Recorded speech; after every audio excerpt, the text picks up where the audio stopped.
Hey guys, we just disconnected and Carly's gonna come back on. There you are. There we go. Yes. So you clearly needed your own space right now for a minute. Just kidding. Oh my God. No, I mean this is another thing that I've done and I totally didn't think about it. I give myself 15 minutes a day on social media. And when my 15 minutes are up, it just shuts off. So so that's what just happened. Wait, how do you do that? There's like screen time settings. That's So amazing. I mean, I noticed you've been kind of going out into nature lately. yeah. Yep. But you had a few days just with a girlfriend, right? Yes, my one of my girlfriends came up from San Diego with her kids. So this is a friend. We've been friends since Boston. We lived in the same building in Boston. I met her there. And when we said as a family we were moving to LA, her family was like, "Well, we don't want to do life without you. We're going to move too." And so then they moved. They ended up That's the landing in San cutest Diego. ever. But we've done Thanksgiving for the last 17 years together, and we weren't going to do this year. And then she finally was like, "We're going to quarantine for 10 days. We're going to test, and then we're going to come up." So Wednesday at 3:30, they got their negative COVID tests. They came up. There's that balance of, you want to be safe, you want to be cautious, you want to protect yourself, you want to protect others, but we need that connection. Yeah. And we need people and we need our friends. And, in terms of, I think that's such an important thing for anybody to stay sane right now is to keep that connection, whether it's, through Instagram, on the phone, Yep. or whatever. But that's so important. So, getting into it, because you are an expert in the field of body and physical fitness and resilience with our figures, with our bodies, the connection between our mind and body, with everything that's going on right now. There's so much what they call the COVID fatigue or Hmm. 2020, like PTSD. Like, what can you say about all that? What suggestions do you have? Like, wherever we're at in our journey with that. I mean, I think movement heals, and the issue with being taxed by, media coverage of the election and the pandemic and all of these things is that the nervous system is shot. And so then we feel like I can't possibly move. I am so exhausted. But in the Mhm. same way that me getting up earlier and having less sleep has served me in the long run, I Mhm. actually end up with more energy. Making your body move, whether it's going for a walk or doing a fitness class online, it's so good at balancing hormones, at staving off like anxiety and depression. It's like we kind of know it, and then it's just like, but I'm too tired and I just don't feel it. I don't feel like doing it. What are some simple, I mean, well, your class is amazing. So that's a simple, easy way to get a really good, not such an easy workout. Yeah. Um, but tell me, like, what are some suggestions you have, whether it's digital workouts, your workout, to find that resilience when it's really hard in the holiday season? Yeah, exactly what you said too. I've had several like epiphanies, I feel like, during this time because we are home more and we have a little bit more time every now and again to connect to self, I think. I feel like I spend so much time driving in LA, like you have to have your Right? attention on the road. And so like now in between, I'm actually home and able to sit. And one of my other big epiphanies was I teach fitness for a living, and I had this idea that I can't teach my class and then do some kind of other movement for myself because that would just be too much. It would be too much on my, 40 something year old body and it would break down. And then I had a whole story that I'd created about it. Right? And then I just decided like I have these two big, beautiful dogs that go hiking every day, but I could still just take them out for a long walk. And I've started doing that and just getting outside. It doesn't have to be in the, it doesn't have to be a hiking trail. Just get outside in your neighborhood, go for a walk. It just resets everything. And it's just, again, it's like getting the good sunlight.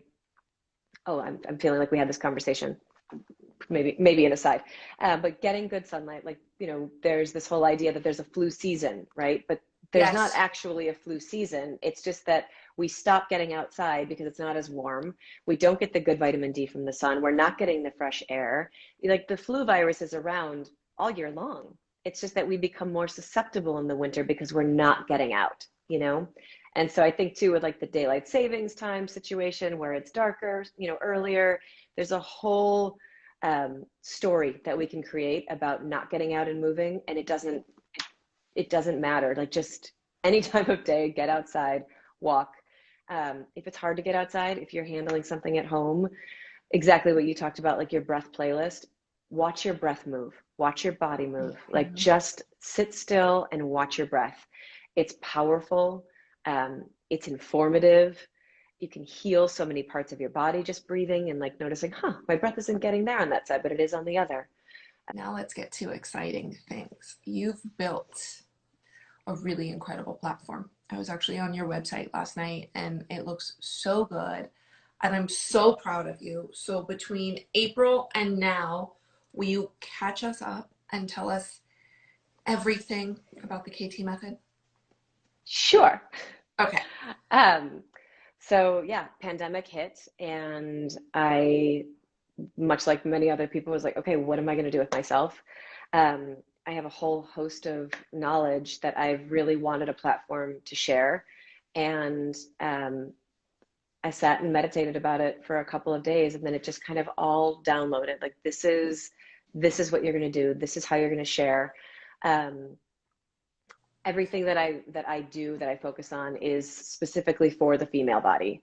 And, we've talked about, like, I have a whole pelvic floor restoration program on my website, and that's because of my own pelvic floor dysfunction. I think so many women think that they, like, when we do the jumping jacks in my class, I love it so much because I'll have women say, like, I started the first couple of weeks and I was still peeing my pants, but by week 3, I've totally stopped. Because everything that we do in the strengthening portions of the class are designed to help heal That's and like a energize. amazing sign of progress. Like, and also how fulfilling for you. And I think that, I talk about this, or I have talked about this in my class. I've worked with hundreds and hundreds of women on pelvic floor issues specifically. And I can do everything I know for someone and they'll heal in, a month, 2 months, and then we part ways. And then I can work with people for a really long time. And it gets to a point where there's an energetic component. There's an energetic and an emotional component to the dysfunction in the body. And so in my class, I've really married the two. So, how can someone find you, find the class, schedule? You have a subscription. Tell me all Mm-hmm. about that. Yep, so people can either subscribe or they can do a drop-in class. So that way you can try it out before you subscribe. I teach 4 of the training classes a week because I look at it like, in that hour of fun and movement and strengthening, we're training the body so that you start to move out in life in a whole different way that balances the nervous system and the body. And you ultimately find that you have so much more energy and you feel so much better.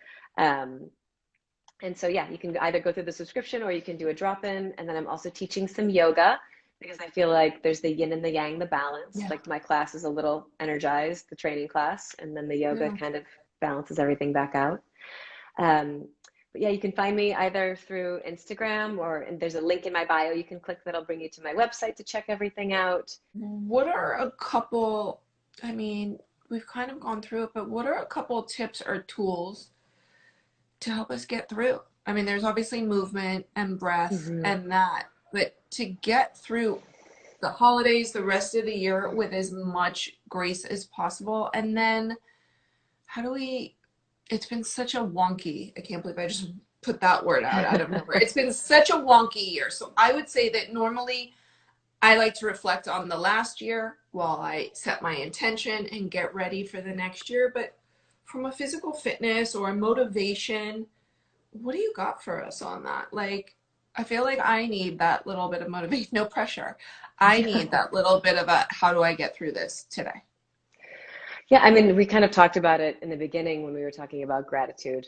I think there are so many things that we all took for granted because we were just so used to living life in a specific way. And we've had most of those things taken away from us. Um, and so I think that there have been some really beautiful lessons that we've gained, in during this time that we can carry with us into 2021. And I think that hope. I think hope is the thing that's going to carry us with grace. Being able to have the hope that when we get to 2021, when things open back up again, we are going to take nothing for granted. We will have this whole, all of these lessons that we have learned. And I think it's a real opportunity for soul connection. We just kind of used to pass people and hi and bye. And just, I feel like I can connect with you like this. So just Yeah, you imagine what it can literally are feel like. almost bringing me to the best tears because that was just so moving and so powerful. You know, people talk about like rock bottoms with addiction and things, but like I feel like we can have a rock bottom any day, any time of day, you know, within life where it's like I think this is our rock bottom, like as a collective, you know, having this pandemic and having this virus has been a collective rock bottom. Nobody feels great. And I guess it's a great way to shift it or close it out that we're all in this collective shift. And as we continue to birth this new world, what hope was a really good one. And bringing me to tears here was a really good one. But what, if any, final words of wisdom can you leave us with? Uh, I don't know, really. What's coming to mind is a conversation I had with a friend yesterday about, and it just takes me back again to the gratitude, but around this, you know, idea of so many of us are transplants, right? Like it used to be that wherever we grew up, we stayed and we had our family around and we all helped each other and we all took care of each other. And during this pandemic, um, we don't even really have like friends that we can rely on, you know, like you can't send your kids to your friend's house. Like you can't help each other right now. And, but the way that we can help each other is to stay in gratitude, to send the Mm-hmm. text message like, you know, I'm just thinking of you. That's it. Like that elevates the spirit. Just knowing that someone thought of you. It takes 2 seconds. Um, I'm I gonna think, go do that right when we get off. I was gonna say three, but I'm gonna take five people that wouldn't be on my normal daily. yeah, I'm just gonna just think, you know, but also checking in. yeah. Like I think all of that is just like, oh, thank you for thinking of me. I feel so alone right now, you know, Right, just to right. kind of carry us through and then holding out hope for the future. I'm Yeah. just so grateful to call you a dear friend and have you. And thank you Ditto. for being here. I adore Mwah. you. Thank you Ditto. so Thank much you. for being here and all the love and all the support. Thank you. I love you. Thank you. Thank I you. love you Mwah. too, sweetheart. Bye. Bye.